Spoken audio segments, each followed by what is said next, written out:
So the Ottoman Empire, may Allah reward them, did an amazing job in establishing Islam. However, it wasn't just this. Many of us already know about this. We know that they conquered Constantinople. But as I said, there's much that we don't know. For example, many of us aren't aware of the time that Muhammad al-Fatih, rahimahullah, fought against Dracula. You've heard of Dracula before? When I say Dracula, you're probably thinking of a vampire. And you're saying, yeah, Musa, you're telling me that Muhammad al-Fatih fought a vampire? What's next? He fought Superman? No. Dracula was a real man. There was a real man named Dracula, and he ruled over the southern part of the country of what we call today Romania. Now, Muhammad al-Fatih, rahimahullah, as he began to advance into Eastern Europe, for example, Bosnia, Serbia, Hungary, all of these lands, the people of Wallachia, of southern Romania, they wanted to fight against the Ottomans. However, they were very weak, and so they had to make a peace deal with him. So as part of this peace deal, Muhammad al-Fatih, rahimahullah, he said to the ruler, he said, you have to send me 2 of your sons, and we will send them to Istanbul to be educated. So he sent his 2 sons. One was named Vlad, and one was named Radu. Now Vlad is the one who we know as Dracula, because the word Dracula, it means son of Dracul, which was the name of his father. Dracul, it means shaitan, it means a devil. So he's the son of shaitan, and this is actually quite relevant. It's rather fitting when you hear about this man. What happened was, they went to Constantinople, they studied about Islam, and his brother actually became Muslim. So the brother of Dracula, Radu, became a Muslim.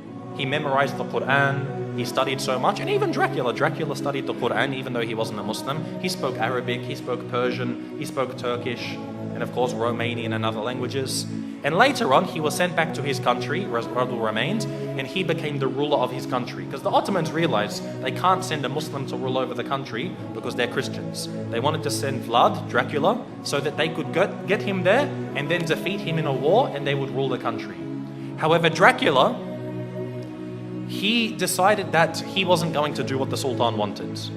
The Sultan sent him 2 emissaries, 2 people to come speak with him, and they said to him, you must pay us the jizya. Now that you're the ruler of the country, you have to pay us jizya. And so Dracula, he said to them, if you want to step inside of my court, you have to take off your turban. And so they said, no, we won't remove it for you. We're not going to remove it for a kafir. So he said, take it off. Again, they refused. So he told someone to come with some very big nails and hammers, and he said, if they refuse to remove it for me, then they will never remove it again. And he commanded that their turbans be nailed into their heads. And of course, this in effect killed them. So this was an act of war. Dracula had decided that he wanted to go to war with the Islamic State. And so Muhammad al-Fatih, rahimahullah, he sent a massive army to go fight against them. But Dracula, because of his tactics and the fact that he knew the Ottomans very well, he was able to defeat them on some occasions. Now what he did is what really makes him stand out as being an absolute devil. Dracula, what he did is when they would kill a person, or sometimes they wouldn't even kill him, they would capture them, he did something which is called impaling. Now, if you haven't heard of impaling, it's a pretty gruesome thing to start to describe. What they would do is they would get a very, very big stick. They'd make it sharp at one end, they would insert it through your backsides, pass it through your body until it comes out of your mouth. They would impale them, they would pass this through their body. A lot of the time they would be alive as well. And this is how they would kill them. And then they would put this in the ground, then impale the next person, put him next to him. And the Ottoman army, when they went to go check on their troops, they found that on one of the very long roads leading to the capital of this area, they found 20,000 Muslims impaled along the sides of this road. Imagine this. And we suffer today. No doubt we suffer as Muslims today.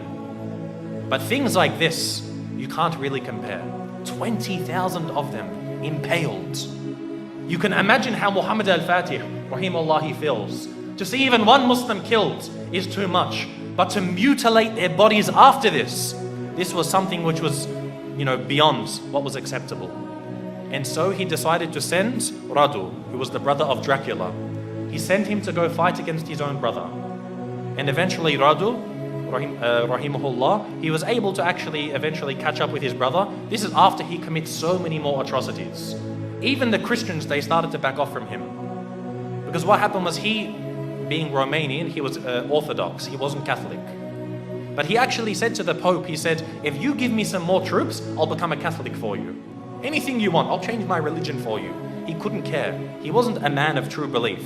He was only a man of pragmatism on the battlefields. And so even the Christians started to distance themselves from him. However, the Muslims, they caught up with him and they faced him in battle.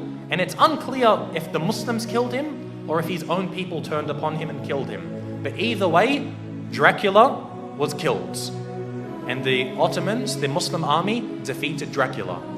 And so what they did was they removed his heads and they took it to the city of Istanbul and they put it on a very, very large stick. They impaled his head and put it at the gates of Constantinople, where it stood for about 2-3 months, to say, if you want to be like this man, wage war against us. This was the demise of Dracula.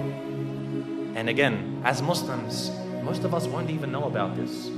How many people know that Dracula was a real man? And we as Muslims, we fought him and we killed him. You know how they say garlic kills Dracula, or a silver bullet to the heart, or a wooden stake? None of these kill Dracula. Muslims kill Dracula. So anyone who wants to follow the way of Dracula, they will face the same wrath from the Muslim Ummah.